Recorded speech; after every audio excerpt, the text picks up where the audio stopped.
వేడి వేడి బిర్యానీలో సర్వ్ చేసుకుంటే అదిరిపోద్ది అనమాట. తినే కొద్దీ తినాలనిపిస్తుంది. బిర్యానీ ఎంత అన్నది తినేయచ్చు ఈ పుట్నాల చట్నీ ఉంటే. అద్భుతమైన రెసిపీ.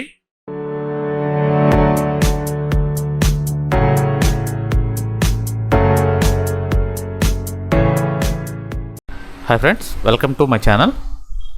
ఈరోజు మీకు చాలా రేర్ రెసిపీ చూపించబోతున్నానండి. మన ముస్లిం సోదరుల మ్యారేజ్లో ఎక్కువ ఈ రెసిపీని వడ్డిస్తారు.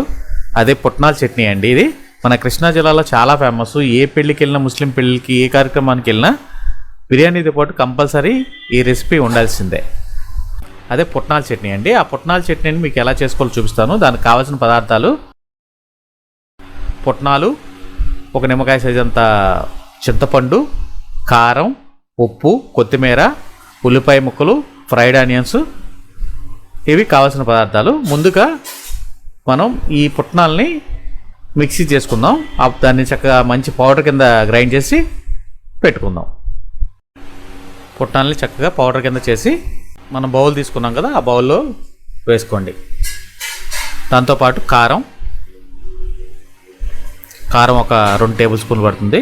రుచికి సరిపడంత ఉప్పు, ఉల్లిపాయ ఒక మీడియం సైజు ఉల్లిపాయ, అలాగే ఒక మీడియం సైజు ఉల్లిపాయని ఫ్రై చేసుకున్నది, ఫ్రైడ్ ఆనియన్ అనమాట. చక్కగా దీని మిశ్రమాన్ని వేసుకుని బాగా మిక్స్ చేసుకోండి. ఈ ఉప్పు, కారం, ఈ శనగపిండి ఇదంతా చక్కగా కలిసేటట్టు చక్కగా కలుపుకోండి.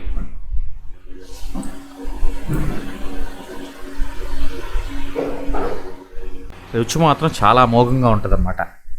చాలా చాలా అద్భుతమైన రెసిపీ అని చెప్పుకోవాలి. ఈజీగా ఉంటుంది, చాలా టేస్టీగా ఉంటుంది అన్నమాట. ఇప్పుడు ఇందులో చింతపండు రసాన్ని యాడ్ చేసుకుందాం. ఈ చింతపండు రసం వల్ల మనకు పులుపు వస్తుందన్నమాట. మనకు కావాల్సిన పులుపుని బట్టి ఇక్కడ అడ్జస్ట్ చేసుకుని యాడ్ చేసుకోండి ఆ చింతపండు రసాన్ని. దాంతోపాటు వాటర్ కూడా యాడ్ చేసుకోండి. ఈ వాటర్ కూడా వేసుకుని మనకి కావాల్సిన కన్సిస్టెన్సీ వచ్చే వరకు చక్కగా వాటర్ పోస్తూ కలుపుకోండి అనమాట.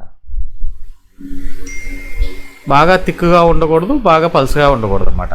మీడియంలో ఆ కన్సిస్టెన్సీ వచ్చే వరకు వాటర్ పోసుకుంటూ చక్కగా కలుపుకోండి. మనకు కావాల్సిన కన్సిస్టెన్సీ వచ్చిన తర్వాత అందులో కొత్తిమీర యాడ్ చేసుకోండి.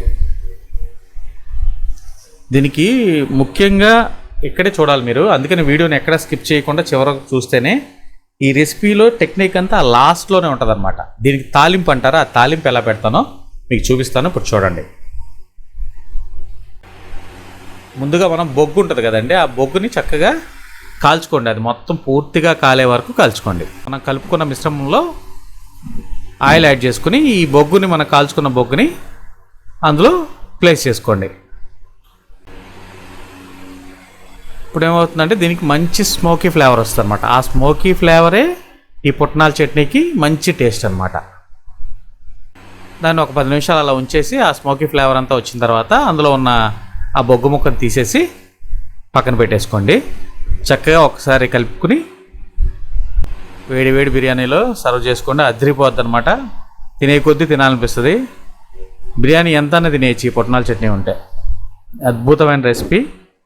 మీరు కనుక నా ఛానల్ ఫస్ట్ టైం చూసినట్లయితే లైక్ చేయండి, షేర్ చేయండి, కామెంట్ చేయండి, పక్కన ఉన్న బెల్ ఐకాన్ని క్లిక్ చేయండి. Thanks for watching.